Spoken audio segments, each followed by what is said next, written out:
शिवाय। ओम नमः ओम नमः शिवाय। विश्वनाथ भगवान की, महाकालेश्वर भगवान की, ओंकारेश्वर भगवान की, कृष्णेश्वर महादेव की, पल्ली वैद्यनाथ भगवान की, कुबेरेश्वर महादेव की। हर हर महादेव, हर हर महादेव, हर हर महादेव। काशी विश्वनाथ ओगरदानी, त्रिकालदर्शी, कैलाशी, अविनाशी भगवान शिव, जिनकी पुनीत पावन पवित्र शिव महापुराण की कथा संपूर्ण विश्व के कल्याण हेतु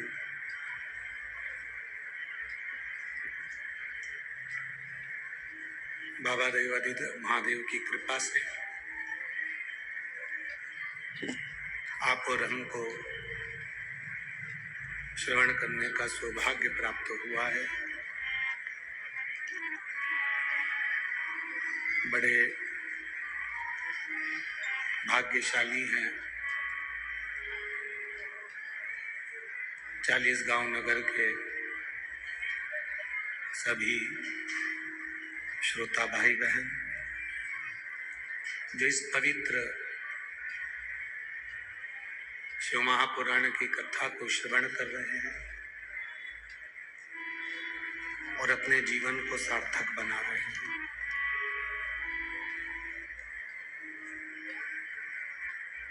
कथा के मुख्य यजमान श्री उन्मेष जी पाटिल, सांसद महोदय जलगांव लोकसभा क्षेत्र,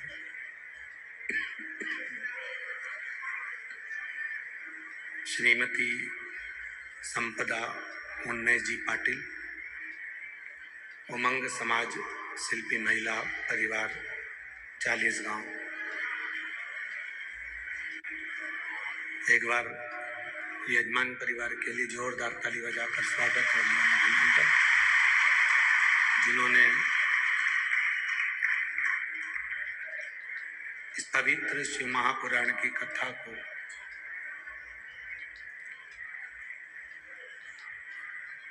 आप और हमको श्रवण कराया है। मानव का जीवन, मनुष्य का शरीर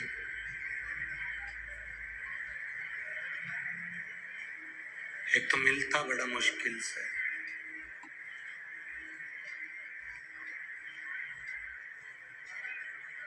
और मान लो यदि मिल भी गया, प्राप्त हो भी गया,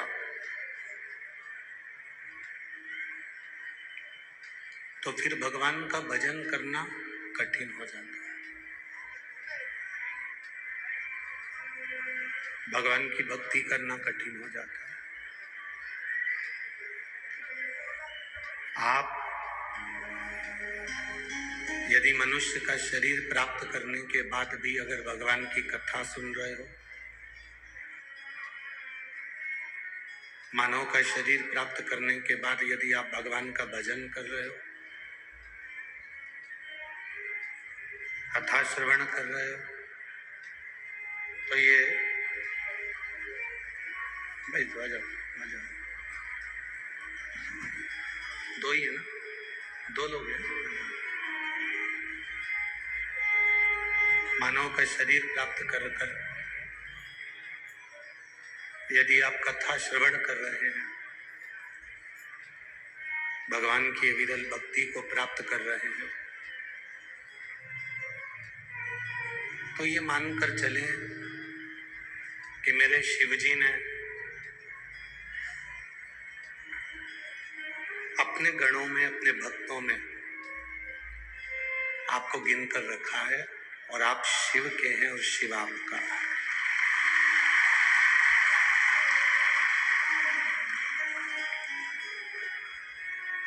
आप स्वयं शंकर भगवान के और शंकर भगवान आपके।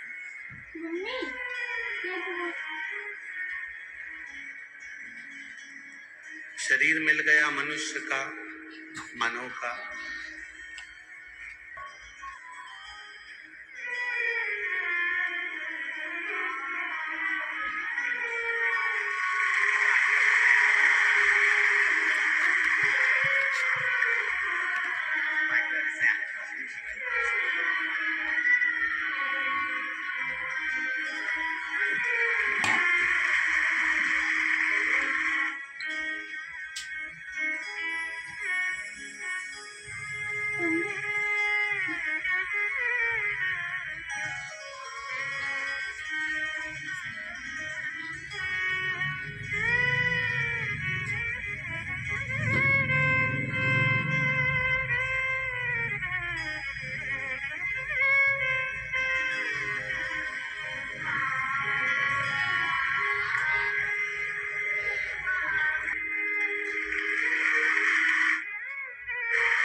शरीर यदि मानव का है और मानव का शरीर प्राप्त करने के बाद भी राम नाम, कृष्ण नाम, शिव नाम हम नहीं ले पाए तो हमारा जीवन व्यर्थ। शिव महापुराण की कथा कहती है विचार और व्यवहार।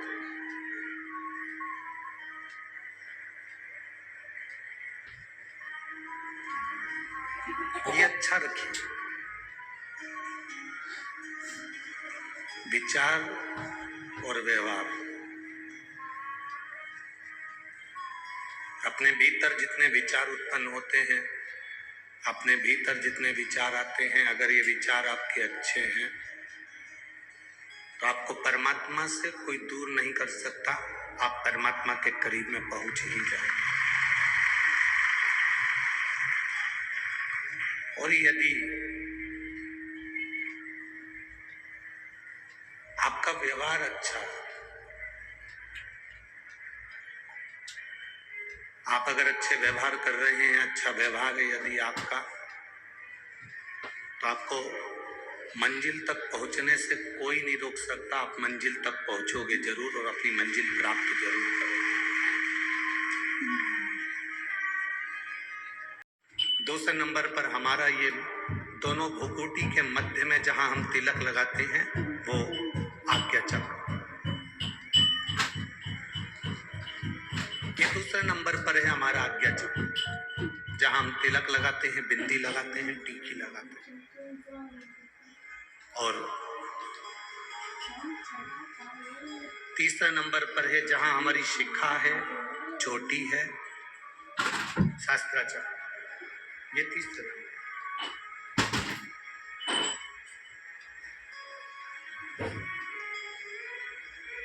जिस समय जो व्यक्ति ज्यादा बीमार पड़ जाता है, बहुत बीमारियों से ग्रसित हो जाता है, बहुत मात्रा में उसको अगर बीमारी ने घेर लिया, तो शंकर जी पे चढ़े हुए जल का 3 जगह पर अगर वो स्पर्श कर लेता है तो उस व्यक्ति को 15 दिन के अंदर दवाइयां काम करने लगती हैं और वो आराम लगना प्रारंभ हो ही जाता है। कितना भी बीमार व्यक्ति, डॉक्टर कह रहा है इसका अगर 8 दिन के अंदर फीवर नहीं उतरा, 8 दिन के अंदर इसको आराम नहीं लगा तो फिर इसको भर्ती करना पड़ेगा। 10 दिन के अंदर इसको आराम नहीं लगा तो फिर इसको हॉस्पिटल भेजना पड़ेगा। 15 दिन के अंदर अगर इसको आराम नहीं लगा तो हमको ये करना पड़ेगा। 3 जगह पर शिव जी के चढ़े हुए जल का स्पर्श कराओ। शंकर जी पे चढ़े हुए जल को लेकर आओ कटोरी में, लोटे में, उसका स्पर्श हमारी नाभि पर हो, उसका स्पर्श हमारे जहां हम तिलक लगाते हैं उस जगह पर 3 उंगली से उसका स्पर्श, ब्रह्मा विष्णु महेश हमारे आज्ञा चक्र पर उसका स्पर्श हो, और उसी जल का स्पर्श हमारे मस्तक पर। आप 4 से 5 दिन लगातार भगवान शंकर पे चढ़े हुए जल का स्पर्श 3 जगह पर करते रहेंगे तो व्यक्ति कितनी भी बीमारी से घिरा हो उसको 15 दिन के अंदर उठकर खड़े होना ही पड़ता।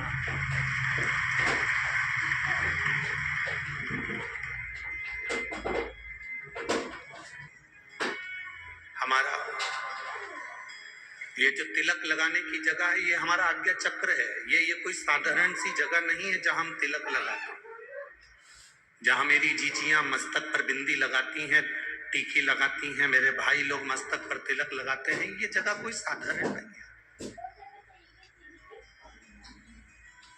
ये भक्त को खींचने वाला, भगवान को खींचने वाला, प्रभु की तेज पुंज को खींचने वाला स्थान है ये हमारा आज्ञा चक्र। एक लड़की मस्तक पर तिलक नहीं लगाए, उसकी शादी हो चुकी है और माथे पर बिंदी ना लगाए, गले में मंगलसूत्र ना पहने, हाथों में चूड़ियां ना पहने, पांव में बिछुड़ी ना पहने,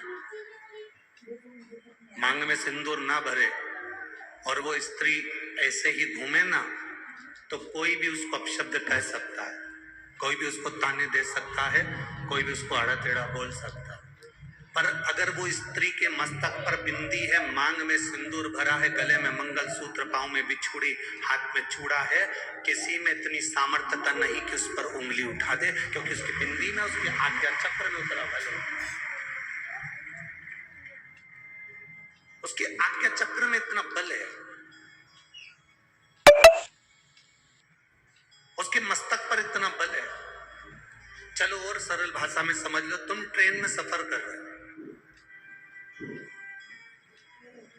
आप सबसे निवेदन करेंगे आप ट्रेन में सफर करो और सफर करते करते आपके सिर पर तिलक नहीं लगाओ, कोई कुंकू हल्दी कुछ भी तुम्हारे मस्तक पर तिलक नहीं लगा है, और तुम ट्रेन में जाकर बहुत भीड़ हो रही है और वहां जाकर तुम खड़े हो जाओ, जाने की तैयारी करो, कोई तुमको जगह नहीं देगा। और यदि तुम्हारे मस्तक पर तिलक लगा है, तुम जो लगाना चाहो, बिंदी लगाओ, नारायण तिलक लगाओ, तुम जिस पंथ के उस पंथ का तिलक लगाओ, चाहे तो त्रिपुंड खींच लो, चाहे तिलक कर लो, और तिलक लगाकर आप ट्रेन में चढ़े तो कोई ना कोई ऐसा बंदा मिल ही जाएगा जो आपको सीट दे देगा या आपको बुलाकर अपने पास में बिठाएगा। ये आज्ञा चक्र है हमारा। जब हम भगवान देवाधिदेव महादेव को, हम तो माताओं से भी कहते हैं, हम पुरुषों से भी कहते हैं, हम बच्चों से भी कहते हैं, हम सबको एक निवेदन हमेशा करते आए, आज फिर कह रहे हैं। 40 गांव की पवित्र भूमि से हम तो इतना कहना चाहेंगे कि आप अगर शंकर जी के मंदिर में जाते हो, जल लेकर आते हो, आचमन करते हो, तो वहां से जब आओ तब उस भगवान शंकर के चरणों के उस जल को अपनी नाभि स्थल पर, अपने मस्तक पर और अपने सिर के ऊपर उस जल का स्पर्श जरूर करिए, उसका फल मिलेगा।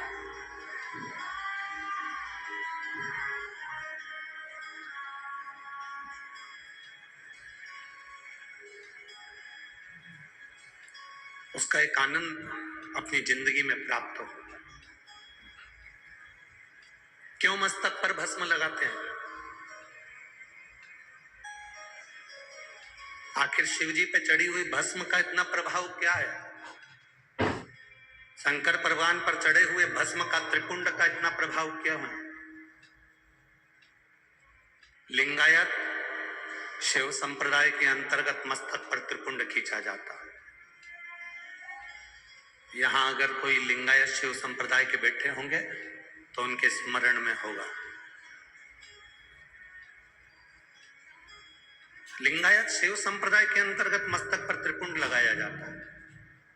उस त्रिपुंड का भाव क्या है? क्यों, किस लिए? एक कथा बड़ी सुंदर है, आप लोगों ने स्मरण में लिया होगा। दुर्वासा बाबा का जब प्रागट्य हुआ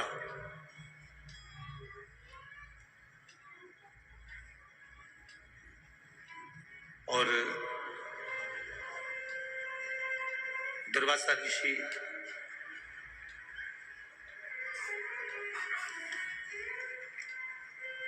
कुछ अवस्था धारण करे,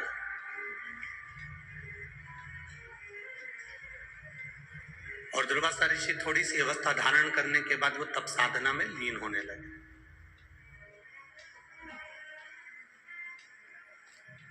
जब दुर्वासा ऋषि जब तप साधना में लीन होने लगे, कुछ अवस्था उन्होंने धारण कर ली, और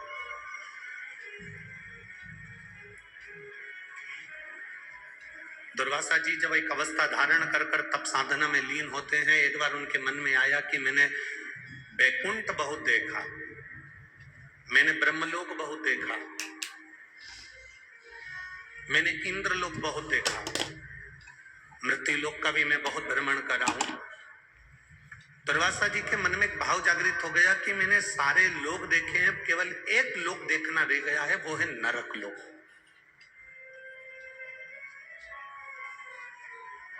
केवल एक लोक है, नरक, और उस नरक को मैंने नहीं देखा।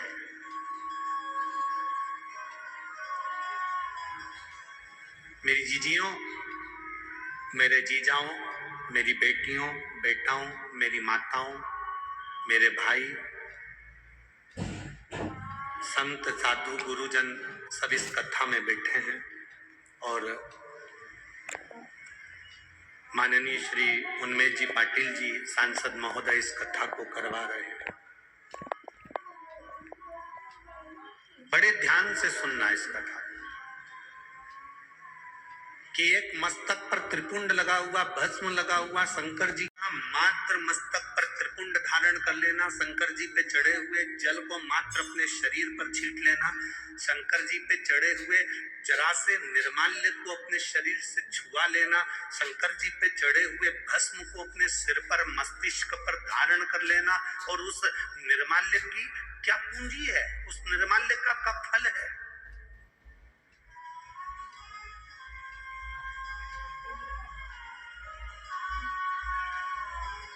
दुर्वासा जी ने विचार करा कि मैंने सब कुछ देखा, मैंने वैकुंठ देखा, इंद्रलोक देखा, ब्रह्मलोक देखा, तलातल, रसातल, मृत्युलोक सब मैंने देखा। पर दुर्वासा जी मन में सोचे कि मैंने केवल नहीं देखा तो केवल एक नरक नहीं देखा, मैंने नरक नहीं देखा, एक बार मुझे नरक देखना।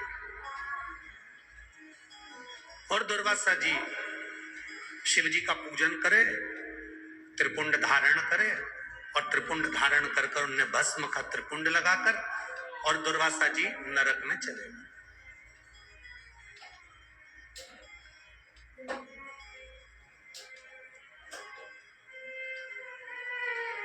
जैसे ही दुर्वासा जी नरक में पहुंचे, यमराज हाथ जोड़कर दुर्वासा जी का साधुवाद कर रहे हैं, प्रभु आप आए हैं, वेलकम टू नरक, आपका स्वागत है नरक के अंदर, नरक में आपका स्वागत है, आओ पधारो, नरक में आइए। आप स्वर्ग में जाएंगे तो भी स्वर्ग में आपका स्वागत होगा, आप इंद्रलोक जाएंगे तो इंद्रलोक में स्वागत होगा। आप जहां जाते हैं, पृथ्वी पर आपका जन्म होता है, आप पैदा होते हो तो आपके घर के लोग नगाड़े बजाते, फटाके फोड़ते, आतिशबाजी छोड़ते, लड्डू बढ़वाते, तुम जहां जाओगे ना वहां तुम्हारा स्वागत होगा, ये निश्चित है। तुम जहां जाओगे वहां तुम्हारा स्वागत। मरोगे तो भी तुम्हारा स्वागत है। शमशान जाने से पहले ढोल नगाड़े बैंड बाजे तुम्हें सजा धजा के राम नाम, अरे बोलो बोलो जम के बोलो जरा, राम नाम सत्य है, बोलते बोलते स्वागत करते करते तुमको लेकर जाएंगे, हर जगह तुम्हारा स्वागत, जन्म में भी मृत्यु में, प्रत्येक। स्वर्ग गए तो वहां स्वागत है, इंद्रलोक गए तो वहां स्वागत है, जहां तुम जा रहे हो वहां तुम्हारा। अब जैसे ही दुर्वासा बाबा नरक में गए तो नरक में जाते से दुर्वासा जी का स्वागत हुआ, वेलकम नरक, आओ ये नरक में आपका दरवाजा खुला है, आइए। दुर्वासा जी ने नरक में जाकर क्या देखा, कुंभी पाक नरक में पहुंचे, और उस कुंभीपाक नरक में दुर्वासा जी एक कुंड बना हुआ था, जिस कुंड में पापियों को पटका जाता था। उस कुंड में पापियों को गिराया जाता था, और जिस कुंड में पापी गिरते हैं उस कुंड में दुर्वासा जी ने देखा कि पूरे नरक में लोग त्राही त्राही कर रहे हैं, चिल्ला रहे हैं, चीख रहे हैं, कुंड में भी लोग फंसे हुए हैं। और उसी समय पर दुर्वासा जी ने विचार करा कि इतना विशाल कुंड है नरक के अंदर, इतना विशाल तालाब बना हुआ है नरक के अंदर, चलो मैं इस तालाब में एक बार जरा झांक कर देखूं कि है कौन। और जैसे ही दुर्वासा ऋषि उस नरक में, उस कुंड में नीचे झांकते से दुर्वासा जी क्या देखते हैं कि उस कुंड में से, नरक के उस कुंड में से एक बैकुंठ जैसा सुंदर एक स्थान प्रकट हो जाता है, और जिसको बैकुंठ कहा जाता है। बड़ा सुंदर बैकुंठ प्रकट। क्या प्रकट हो गया? जम के बोलो जरा, अच्छा आवाज आना चाहिए हमारी तक। क्या प्रकट हुआ? बैकुंठ प्रकट। कितना आश्चर्य है, कितना बड़ा आश्चर्य, जरा विचार करिए। नरक में भी सबसे कठोर नरक कुंभीपाक नरक, और कुंभीपाक नरक में जो कुंड बना है उस कुंड में क्या प्रकट हो गया?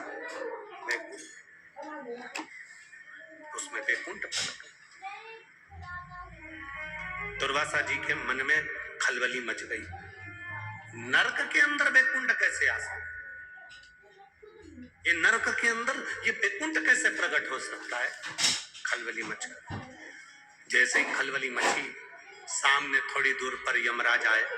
यमराज ने आकर हाथ जोड़े दुर्वासा जी के, प्रभु क्या बात है, आज आपका चेहरा बड़ा उदास दिख रहा है, क्या हुआ क्या है?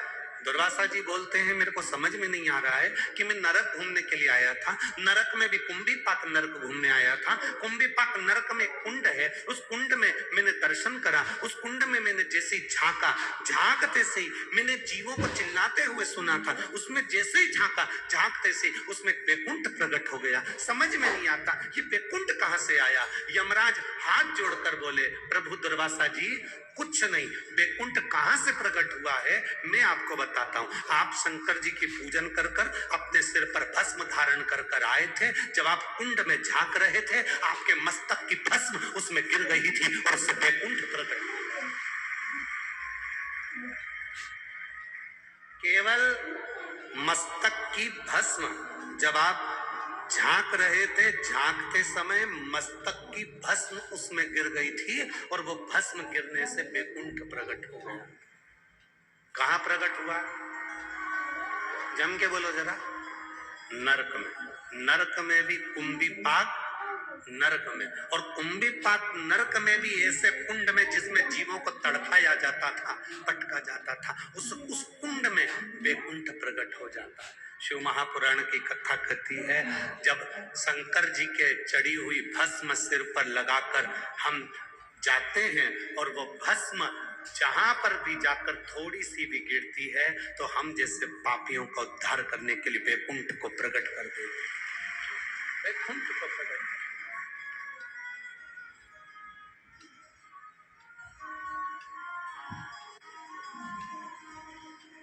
अब जरा विचार करो,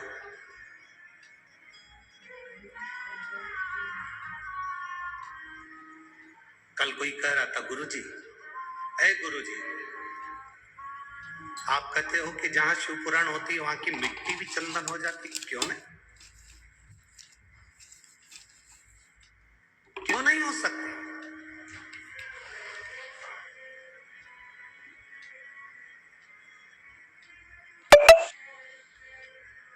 अरे गुरुजी, कितनी गंदगी करते हैं लोग, कोई थूक रहा है, कोई मुंह धो रहा है, कोई वॉशरूम करने जा रहा है, कोई ना जाने कितना कितना झूठन पटक देते हैं, कितनी गंदगी हो जाती है, और आप कह रहे हो कि वो मिट्टी चंदन हो जाती है। हाँ, ऐसे कैसे हो सकता है? हमने कहा भाई देख,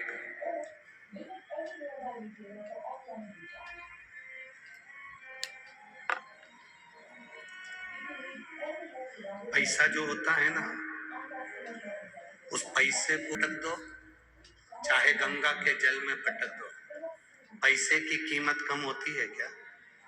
अरे बोलो तो जम के, नहीं होती। उसी तरह मिट्टी मिट्टी है।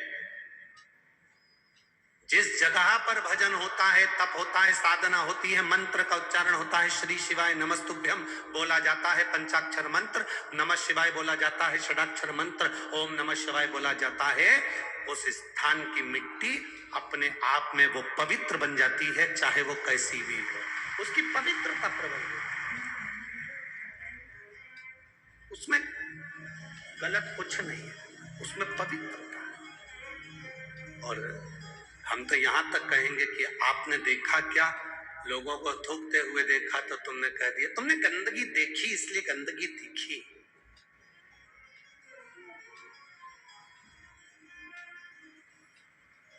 सीहोर भी लोग आते हैं ना, कुबेरेश्वर धाम पर लोग आते हैं, आप लोगों में से भी कई लोग आए होंगे। कई लोग आकर कहते हैं अरे गुरुजी थोड़ी व्यवस्था तो ठीक करना चाहिए, यहाँ तो हर कई लोग बैठ जाते हैं, कंकर शंकर पूजन करा वहीं छोड़ देते हैं, लोग लांग कर जा रहे हैं, जूता चप्पल उधर से निकाल कर जा रहे हैं, कोई कहीं से जा रहा है, कोई कहीं से जा रहा है, कोई कहीं से जा रहा है। जरा विचार करिए, जो पूजन कर रहा है वो कंकर में भी शंकर का दर्शन कर कर पूजन कर रहा है, और उसके दर्शन में भी अगर तू खोट निकाल रहा है तो तेरा आना ही व्यर्थ, तेरा कुबेरेश्वर धाम आना ही व्यर्थ है। क्योंकि इस कुबेरेश्वर धाम की तो संपूर्ण भूमि कंकर शंकर की। आप बैठे, भजन करा, तप करा, साधना करी, श्री शिवाय नमस्तुभ्यम जपा, आपने पूजन करी, पूजन कर कर वो कंकर को वापस आप एक स्थान पर डाल दिया, या पूजन करने के बाद वो कंकर आप अपने साथ लिया, वो आपके ऊपर निर्भर। मानो तो मैं गंगा मानो और ना मानो तो बहता, ये आपका भरोसा आपके ऊपर निर्भर करता है। एक पत्र है, देखिए,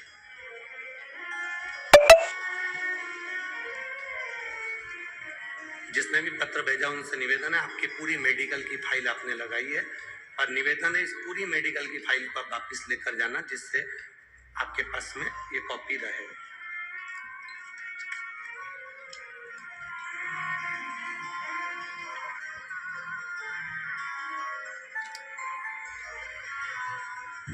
मेरा नाम मनीषा गुणवंत राव सोनबड़े, मुकाम पोस्ट कर मूड। ठीक है बोला कि गड़बड़ बोला? ठीक है ना? हाँ, तुम लोग समझ जाओ बस है, बाकी के तो जाने दो उसको। मुकाम पोस्ट कर मूड, तहसील 40 गांव, जिला जलगांव, मोबाइल नंबर ये। कहीं बैठी हैं का? देख कहीं, हाँ ऐसे हाथ हिला दो, ठीक है। जिला जलगांव में 40 गांव तहसील की रहने वाली हूँ। मेरे पति की अचानक पेट में दर्द होने लगा। हम सभी परिवार वाले 40 गांव के सुमन हॉस्पिटल के डॉक्टर साहब के पास में दिखाए। फिर डॉक्टर साहब ने बताया कि इनकी किडनी में पथरी है। डॉक्टर ने ऑपरेशन की सलाह दे दी, क्योंकि शुगर की बीमारी के कारण मेरे पति की किडनी कमजोर थी। डॉक्टर ने कहा आपका मन पड़े आप जिस हॉस्पिटल में ले जाकर ऑपरेशन करा सकते हो और इनको ले जा सकते हो। फिर हमने ऑपरेशन करवाया, परंतु ऑपरेशन करने के बाद उनकी किडनी ने काम करना बंद कर दिया और उनको वेंटिलेटर पर डाल दिया गया। वेंटिलेटर पर डालने के बाद में उनका शरीर काम नहीं कर रहा था। हम बाबा के भरोसे पर भगवान को जल चढ़ाना प्रारंभ कर दिया। गुरुदेव जल चढ़ाना प्रारंभ करा, थोड़ा सा जल उनके होठों पर लगा देते, एक बेलपत्री उनको दे देते, बस बाबा की कृपा से उनकी आंख तो खुली और उन्होंने शरीर ने काम करना प्रारंभ करा। पर दवाइयां काम नहीं कर रही थी। गुरुदेव जब दवाइयां काम नहीं कर रही थी तो धीरे धीरे शरीर ने काम करना प्रारंभ करा। फिर उनको डायलिसिस पर रखा गया, डायलिसिस करवाया गया। 1 महीने में 2-2, 3-3 डायलिसिस होने लगे। दोनों बच्चे और मैं खुद उनका ठीक नहीं हो पाया। गुरुदेव, एक बार जब हम डायलिसिस कराने के लिए गए तो उनको वापस वेंटिलेटर पर डाला और डॉक्टर ने थोड़ी देर के बाद में कहा कि आपके घर के बच्चों को बुला लीजिए क्योंकि इनका शरीर अब काम नहीं कर रहा है, हृदय पूर्ण तरह से बंद हो चुका है और शरीर ने काम करना बंद कर दिया। जिसकी रिपोर्ट मैंने लगाई है उस रिपोर्ट के अंतर्गत मेरे पति का शरीर काम नहीं कर रहा था, हार्ट बंद हो चुका था, हृदय धड़कना बंद हो चुका था, नाड़ियां चलना बंद हो चुकी थी और उनका शरीर पूरा लाश की तरह हो गया था। बच्चों को बुलाया, बच्चे से डॉक्टरों ने बात करी और बात करने के बाद में हम डॉक्टर साहब से कहते रहे कि एक बार तो और मौका दो, आप देखो तो सही अगर इनकी श्वास वापिस आ जाए, आप प्रयास तो करो। उसी बीच में मैं मेरे बेटे को लेकर शिव जी के मंदिर में पहुंची और वहां पहुंचकर हमने शंकर भगवान को जल चढ़ाया। रोती रोती बाबा के चरणों में पहुंची गुरुदेव, और बाबा का मैं क्या चमत्कार का वर्णन करूं। बेलपत्र और जल लेकर मैं अपने पति के पास आई और उनके होठों पर जब लगाया तुरंत उनकी धड़कन वापिस चलना प्रारंभ हुई। उनकी धड़कन वापिस चलना प्रारंभ हुई और बाबा की कृपा से जो डायलिसिस भी चल रहा था, बाबा की कृपा से वो डायलिसिस भी बंद हुआ और मैं बाबा को यहाँ 40 गांव प्रणाम करने के लिए आई हूँ। बाबा, एक ही निवेदन है, आपकी एक बेलपत्र व्यासपीठ से मुझे मिले। जी बहुत दूर हो आप, फिर भी मैं कार्यकर्ता को, उनके परिवार के आप ही हैं, आ जाओ आ जाओ आ जाओ। आप खुद ही हो क्या जिनका पत्र है? ठीक है, आओ पदर। अब मेरे पति ठीक है गुरुदेव, डायलिसिस भी बंद सा है और मैं बाबा को यहाँ नमन करने के लिए आई हूँ जिन्होंने मेरा सुहाग वापिस दिया और मेरे पति को अच्छा किया। मैं बाबा को प्रणाम करने आई। शिव तत्व शंभो, बैठिए जी बैठो। तेरी कृपा बिना ना हिले एक भी लेते श्वास, तेरी कृपा से करूं हे गंगाधार मुक्ति द्वार ओंकार बोले ओंकार आयो शरण तिहार शंभु तार बखान क्या करूं राखों बखान क्या करूं राखों के चपटी भगोत में खजाना पूरे हे गंगाधार मुक्ति द्वार ओंकार भोले ओंकार आयो शरण तिहार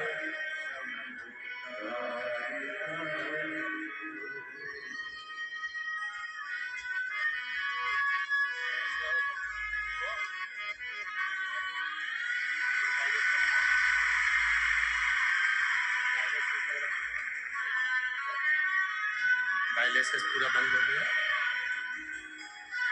अरे वो नहीं, खुश हो तुम, बाबा अच्छा करा ना, रोते नहीं, अच्छा खुश रहना चाहिए। डायलिसिस बंद हो गया ना, बस ठीक।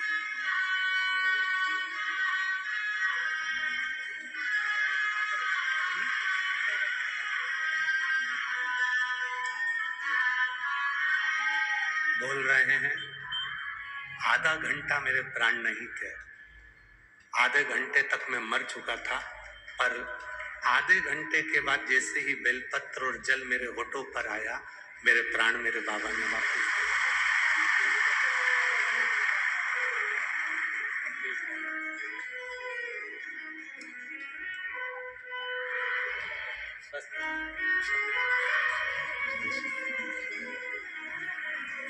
अरे खाली ना जाता कोई दर से तुम्हारे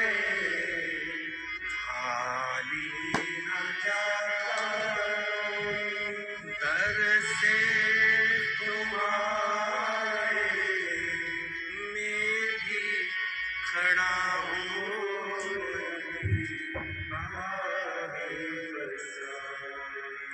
अपने हृदय लगा लो, गिरा जा रहा उठा भोले अपने दर से अब तो न टालो, गिरा जा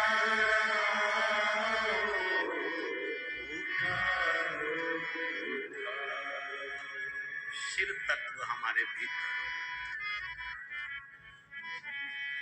भगवान शंकर का शिव तत्व जितना हमारे भीतर होगा उतना मिलन सरल, मिलन सरल। बहुत हंसते हैं लोग, क्या जल चढ़ाने से रोग मिट सकता है? क्या बेलपत्री खाने से दुख समाप्त हो सकता है? उससे पूछो जिसका एक महीने में 3-3, 4-4 बार डायलिसिस हो रहा हो, वेंटिलेटर पर पड़ा हो और उसके बेटे से कह दिया गया हो बॉडी को ले जाओ। उस जल की महत्वता क्या है? दुर्वासा बाबा ने अपने मस्तक पर जो भस्म का त्रिपुंड लगाया और नरक कुंभिपाक नरक के कुंड में झांका, उस भस्म के तिलक में से जरा सी भस्म नीचे गिर गई। जब हम मांग भरते हैं, जब हम तिलक लगाते हैं तो उसमें से थोड़ा थोड़ा तिलक तो गिरता रहता। चंदन का त्रिपुंड लगा लो तो धीरे धीरे चमड़ी सूखेगी तो वो गिरता है।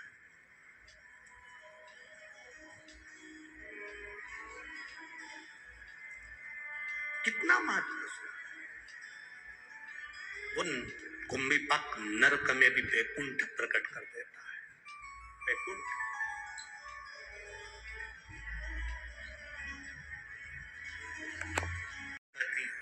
प्रभु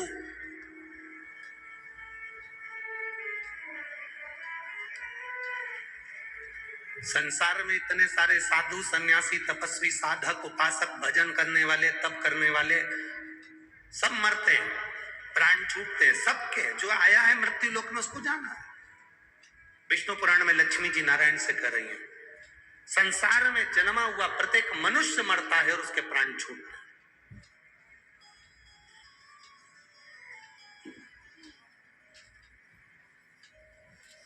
पापी भी मरता है, पुण्य वाला भी मरता है। पापी भी मरता है, पुण्य वाला भी मरता है। पर दुनिया में दीपावली तो हर साल मनाई जाती है।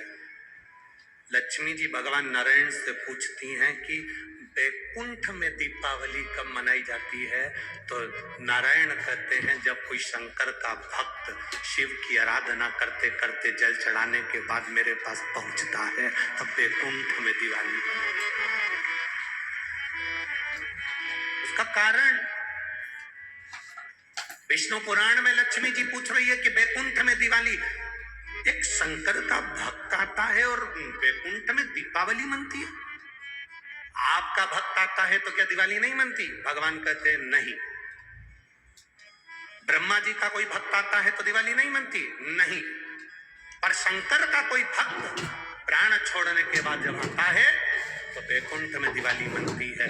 तो पूछा ये वैकुंठ में दिवाली शंकर के भक्त के आने से क्यों मनती है?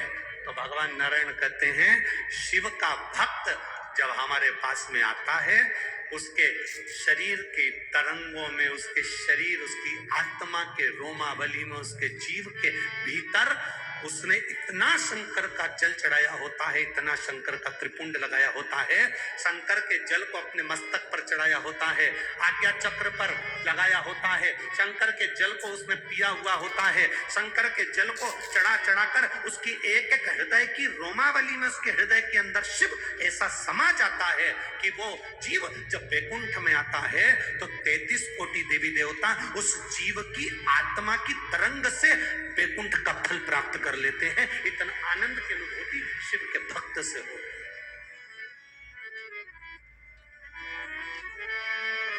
अरे कितने किस्मत वाले हो रे भाई। 40 गांव वालों, तुम्हारे यहाँ का सांसद महोदय माननीय श्री उन्मेष जी पाटिल